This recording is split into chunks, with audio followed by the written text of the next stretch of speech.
जगत का वर्गीकरण के बारे में पढ़ाऊंगी। जैसा कि पहले चैप्टर में आप लोग पढ़ चुके हैं कि 1.7 to 1.8 मिलियन जीवों की जातियां अभी तक खोजी जा चुकी हैं।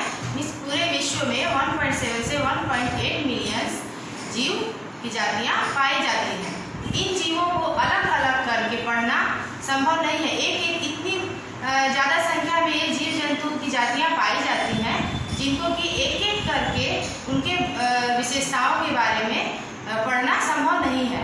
तो इसके लिए हम क्या करते हैं कि इन जीवों को समानताओं के आधार पर अलग अलग वर्गों में विभाजित कर देते हैं। जैसा कि अध्याय 1 में मैंने आप लोगों को पढ़ाया था कि अलग अलग वर्ग 7 भागों में विभाजित किया गया है सभी जीवों को समानताओं के आधार पर। तो इस तरह से इनको अध्ययन करने के लिए इन जीवों का अलग अलग वर्गों में विभाजित किया गया है। जैसे कि 70% जो है जंतु है, 22% पौधे, 8% सूक्ष्म जीव हैं और इन 70% जंतुओं में 70% कीड़े मकोड़े हैं। जितने भी 70% जंतु हैं उनमें 70% सिर्फ कीड़े मकोड़े पाए जाते हैं, बाकी 30% ही बड़े जीव जंतु हैं।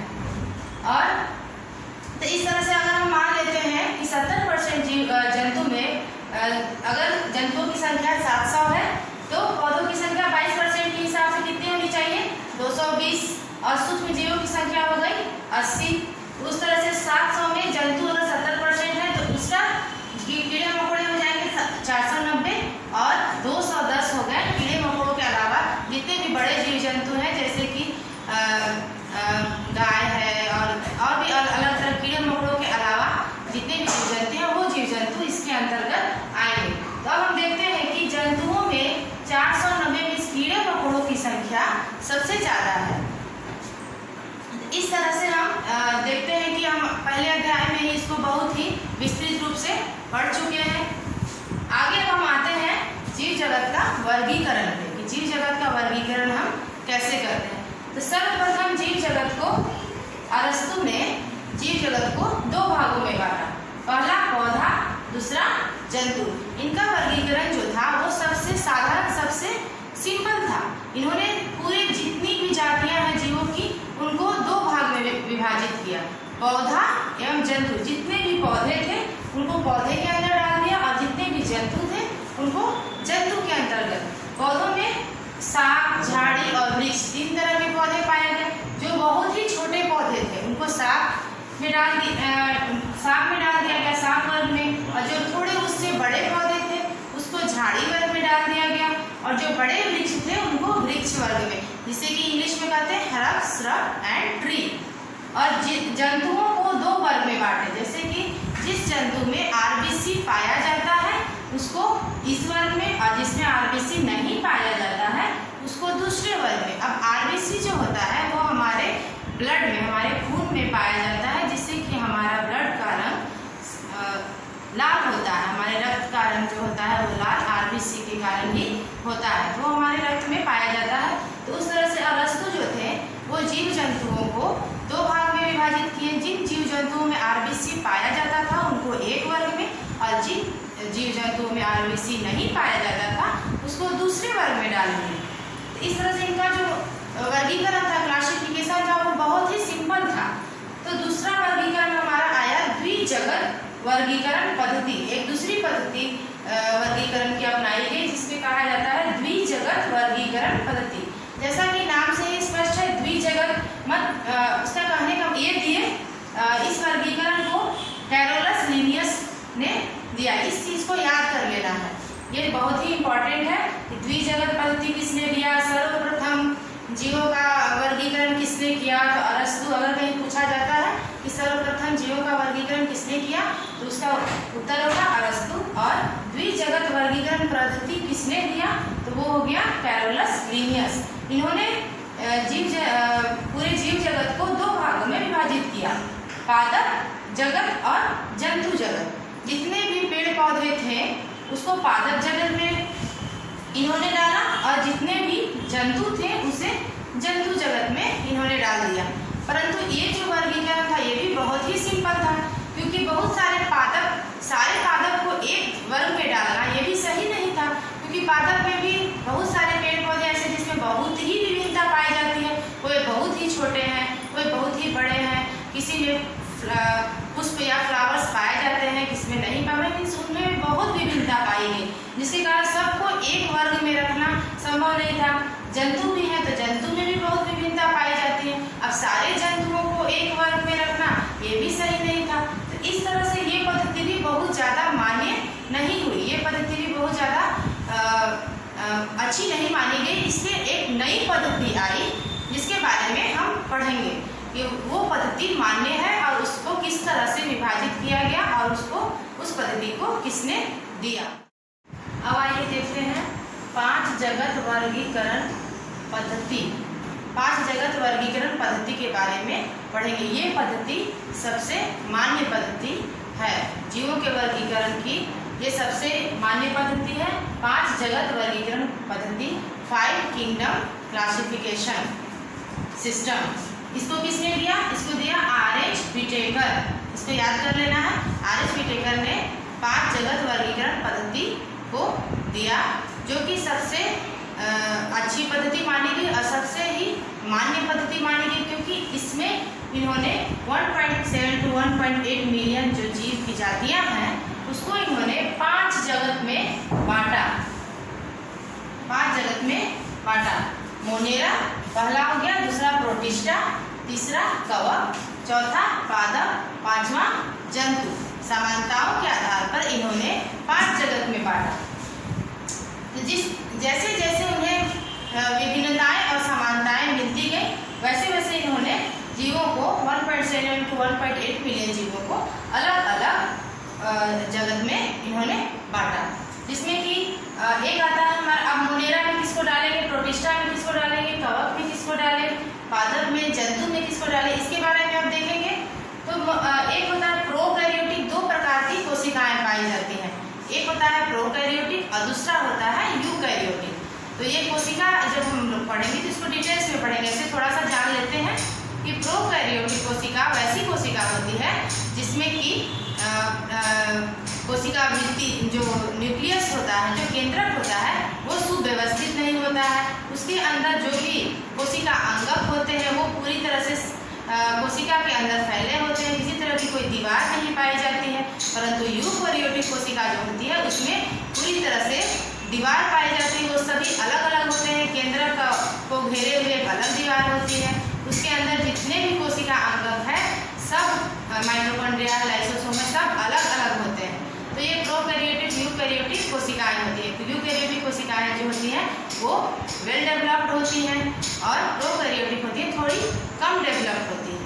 तो इस तरह से 2 तरह की कोशिकाएं, तो जीवों में सबसे पहले देखा गया कि जिसमें प्रोकैरियोटिक कोशिकाएं पाई गई, जिन जीवों में, उसको किस ग्रुप में रख दिए, मोनेरा, और उसके बाद मोनेरा में प्रोकैरियोटिक जीवों को रखा गया।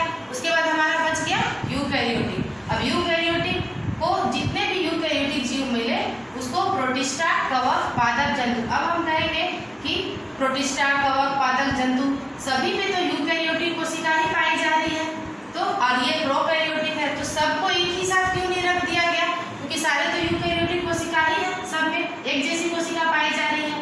तो अलग अलग करने का फिर क्या मतलब था कि प्रोटिस्टा को अलग, कवक को अलग, पादप को अलग, जंतु को अलग क्यों किया गया। तो ये तो सिर्फ एक विशेषता की हम बात कर रहे हैं, कोशिका, प्रोकैरियोटिक और यूकैरियोटिक। उसके अलावा और भी तो बहुत सारी विशेषताएं हैं और भी बहुत सारी विभिन्नता पाई गई जीवों को, इसलिए इतने सारे जगत को बनाना पड़ा। तो एक यूकैरियोटिक हो गए और प्रोकैरियोटिक को मोनेरा। अब आगे दूसरी विशेषता के बारे में देखते हैं, एक कोशिकीय और बहुकोशिकीय कोशिकाओं के प्रकार। 2 तरह के जीव होते हैं, एक होता है एक कोशिकीय और दूसरा बहुकोशिकीय। एक कोशिकीय का कहने का मतलब है कि वैसा जीव जिसका पूरा जो लाइफ स्पैन होता है, उसका पूरा जीवन एक ही कोशिका के अंदर खत्म हो जाता है। उसका सारा सिस्टम, उसका डाइजेशन, एक्सक्रीशन, रेस्पिरेशन, जो भी क्रियाएं होती हैं वो सारी क्रियाएं एक कोशिका के अंदर ही संपन्न होती हैं। परंतु बहुकोशिकीय जीव ऐसे होते हैं जिनके अंदर अलग अलग क्रिया के लिए अलग अलग सेल्स मौजूद होते हैं, अलग अलग कोशिकाएं पाई जाती हैं, अलग अलग ऑर्गेनेल्स पाए जाते हैं। जैसे कि भोजन के कोशिका है अलग ऊतक है, और उत्सर्जन के लिए अलग पाया जाता है, परिसंचरण के लिए अलग पाया जाता है, रेस्पिरेशन के लिए श्वसन के लिए अलग कोशिका पाई जाती है। तो इस तरह से बहुकोशिकीय जीव में अलग अलग कोशिकाएं अलग अलग कार्य का संपादन करती है, अलग अलग कार्य को करती है। परंतु एक कोशिकीय जीव में एक ही कोशिका जो होती है वो सारे कार्य को करती है। उसका उदाहरण है अमीबा है, पैरामीशियम है, यूग्लिना है, ये सब जितने भी छोटे सूक्ष्म जीव हैं वो सब एक कोशिकीय हैं। तो इस तरह से जितने भी एक कोशिकीय जीव पाए गए उसको प्रोटिस्टा के अंदर रखा गया। इसको बहुत ध्यान से समझना है, ये टॉपिक बहुत ही इम्पोर्टेंट है और थोड़ा सा कठिन भी है, इसलिए इसको बार बार बुक से भी पढ़ लेना है, 2-3 बार एक एक चीज़ को याद कर लेना है, और वीडियो को भी 2 बार 3 बार उसको देख लेने से ये जो टॉपिक है अच्छे से समझ में आ जाएगा और याद भी हो जाएगा। तो एक कोशिकीय है उसको प्रोटिस्टा के अंदर रखती है। उसके अलावा बचा बहुकोशिकीय। तो जितने भी बहुकोशिकीय जीव हो गए वो कवक, पादप और जंतु, ये जितने हुए तीनों ये बहुकोशिकीय। तो अब कहा जाएगा कि अब एक कोशिकीय ये भी तो एक कोशिकीय, लेकिन ये तीनों तो बहुकोशिकीय ही है, तो ये तीनों को एक साथ क्यों नहीं रखा गया? तो अब हम दूसरे विशेषता पे विचार करते हैं। एक होता है परपोषी और एक स्वपोषी। परपोषी कहने का मतलब है कि जो अपना भोजन स्वयं नहीं बनाता है, अपने भोजन के लिए किसी दूसरे के ऊपर आश्रित रहता है। और स्वपोषी कहने का मतलब है कि वैसा जीव जो अपना भोजन स्वयं बनाता है। तो ये एक नई विशेषता हो गई। अब स्वपोषी पादप जो होते हैं, पेड़ पौधे जो होते हैं, वो अपना भोजन स्वयं बनाते हैं। इसके जितने भी स्वपोषी जीव पाए गए वो उनको पादप के अंदर रखा गया। जीव जंतु या पेड़ पौधे जितने भी आए वो स्वपोषी हुए, वो पादप के अंदर। उसके अलावा परपोषी कवक और जंतु के अंतर्गत जितने भी जीव जंतु पाए गए उनको कवक और जंतु के अंतर्गत रखा गया। अब कवक और जंतु दोनों में समानताएं मिल रही है। कवक भी यूकेरियोटिक है, बहुकोशिकीय है और परपोषी है। जंतु भी यूकेरियोटिक है, बहुकोशिकीय है और परपोषी है। अब कवक और जंतु में क्या विभिन्नता है जो इन दोनों को अलग अलग वर्ग में रखा गया? क्योंकि सारी तो एक ही जैसी लग रही है। यूकेरियोटिक ये भी है, यूकेरियोटिक ये भी है, बहुकोशिकीय है, ये भी बहुकोशिकीय है, ये भी परपोषी है, ये भी परपोषी है। परंतु एक विभिन्नता और पाई गई। एक होता है भोजन का, कवक जो है वो भोजन को अवशोषित करता है। कवक जो भी भोजन लेता है उसको अवशोषित करके लेता है। परंतु जीव जंतु जो होते हैं वो भोजन को अंतर्ग्रहण करते हैं। अंतर्ग्रहण करने का मतलब है कि भोजन को लेना, उसका पाचन करना, उसका उत्सर्जन करना। तो इस प्रक्रिया के द्वारा जो भोजन को लिया जाता है उसको अंतर्ग्रहण करते हैं। जितने भी बड़े जीव जंतु हैं, इसका सबसे अच्छा उदाहरण मनुष्य है, जो कि भोजन को पहले खाता है, चबाता है, फिर उसका पाचन होता है, फिर उत्सर्जन होता है। तो इस तरह की प्रक्रिया को अंतर्ग्रहण करते हैं। तो जितने भी जीव जंतु अंतर्ग्रहण किए उसको जंतु में रखा गया, और जितने भी जीव जंतु भोजन को अवशोषित करते हैं उसको कवक में रखा गया। अब इस तरह से हमारा ये वर्गीकरण जो है वो कंप्लीट हो गया। जितने भी प्रोकैरियोटिक है उनको मोनेरा में रखा गया, यूकैरियोटिक जीवों को प्रोटिस्टा, कवक, पादप और जंतु में रखा गया। तो इस तरह से विभिन्नताओं और समानताओं के आधार पर अलग अलग जीव जंतुओं को अलग अलग वर्ग में विभाजित किया गया। अब हम आपसे कोई जीव देंगे, अब उसको कहेंगे कि उसको हम किस वर्ग में रखेंगे। अगर किसी जीव को दिया जाता है, जैसे कि मानते हैं कि अगर वो जो जीव आपको मिला है, अगर उसमें अगर सबसे पहले उसको माइक्रोस्कोप में देखेंगे कि अरे इसमें तो प्रोकैरियोटिक कोशिका पाई जा रही है, तो उसको कहाँ रखेंगे? मोनेरा में रख देंगे। अब दूसरा जीव अगर आपको दिया जाता है, उसको देखते हैं माइक्रोस्कोप में, तो अगर उसमें यूकैरियोटिक कोशिकाएं पाई जा रही हैं तो उसको कहाँ रख देंगे? यूकैरियोटिक कोशिकाएं अगर पाई जा रही हैं और अगर वो बहुकोशिकीय है तो उसको रखेंगे कवक में, अगर वो एक कोशिकीय है तो उसको रख देंगे प्रोटिस्टा में। फिर अगर इसी तरह से हमको जो भी जीव मिलेगा और उसमें जिस तरह की विशेषताएं पाई जाएंगी, एक एक करके हम विशेषताओं को उसमें देखेंगे और देखने के बाद उसको उसी वर्ग में रख देंगे। इस तरह से हमारा ये क्लासिफिकेशन हो गया कि किस तरह से जीवों को अलग अलग भागों में विभाजित किया गया है। इसको अच्छे से समझ के याद कर लेना है। अब आइए जीव जगत के वर्गीकरण को अब थोड़ा विस्तार से देखते हैं। सबसे पहला मेरा हो गया हमारा जीव जगत। जीव जगत को सबसे पहले कैसे विभाजित किए? कोशिका संरचना के आधार पर। कोशिका संरचना कितनी तरह हुई? प्रोकैरियोटिक कोशिका और यूकैरियोटिक कोशिका, दो तरह की कोशिका संरचनाएं पाई गई। पहली थी प्रोकैरियोटिक और दूसरी यूकैरियोटिक। जिन जीवों में प्रोकैरियोटिक कोशिका पाई गई उसको किसमें रख दिए? मोनेरा। और जिसमें यूकैरियोटिक कोशिकाएं और उसके अलावा जिन सारे जीव जंतु में यूकैरियोटिक कोशिकाएं पाई गई तो प्रोकैरियोटिक हो गए मोनेरा, और उसके अलावा जितने भी 5 किंगडम क्लासिफिकेशन में और जितने भी जीव जंतु पाए गए उन्हें रखा गया बहुकोशिकीय इसमें मोनेरा, और उसके बाद यूकैरियोटिक कोशिकाएं सभी में पाई गई। आगे हम लोग आ गए कोशिकीय संगठन। कोशिकीय संगठन के आधार पर एक कोशिकीय और बहुकोशिकीय दो तरह की कोशिकाएं पाई गई। इसमें भी एक हो गया कोशिका संगठन के आधार पर एक कोशिकीय, जिन जीवों में एक कोशिकाएं पाई जाती हैं, और दूसरा हो गया बहुकोशिकीय, कुछ जीवों में बहुत सारी कोशिकाएं पाई जाती हैं। तो एक कोशिकीय, जिन जीवों में एक कोशिका पाई गई उसको प्रोटिस्टा में रखा गया, और उसके अलावा जितने भी जीव जंतु बचे वो बहुकोशिकीय हुए। तो बहुकोशिकीय जीवों को भी अब विभाजित किया गया पोषण के आधार पर। पोषण के आधार पर दो तरह के जीव पाए गए। पहले हुए स्वपोषी, दूसरे परपोषी। स्वपोषी जो अपना भोजन स्वयं बनाते हैं, और परपोषी जो अपना भोजन अपने भोजन के लिए किसी दूसरे जीव जंतु या पेड़ पौधे पे आश्रित होते हैं। तो स्वपोषी के अंदर हम किसे रख दिए? पादप को। पादप के अंदर जितने भी जीव जंतु आए वो उसे स्वपोषी, और परपोषी को भोजन ग्रहण करने की विधि के आधार पर दो भागों में विभाजित किया गया, अवशोषण और अंतर्ग्रहण। अवशोषण जो जीव जंतु और भोजन को अवशोषित करते हैं उन्हें हम कवक जगत में डाल दिए, और जो जीव जंतु भोजन का अंतर्ग्रहण करते हैं उन्हें हम किस जगत में डाले? जंतु में। इस तरह से ये हमारा जीव जगत का वर्गीकरण पूरा हुआ, कंप्लीट हुआ कि कैसे हम 5 जगत में मोनेरा, प्रोटिस्टा, पादप, कवक और जंतु पांचों जगत में किन किन विशेषताओं के आधार पर हम जीवों को विभाजित किए, इसको हमने इस वीडियो में पढ़ा। इस तरह से हमारा 5 जगत वर्गीकरण पद्धति के आधार पर जो वर्गीकरण की प्रक्रिया थी वो हमारा इस वीडियो का आज समाप्त होता है।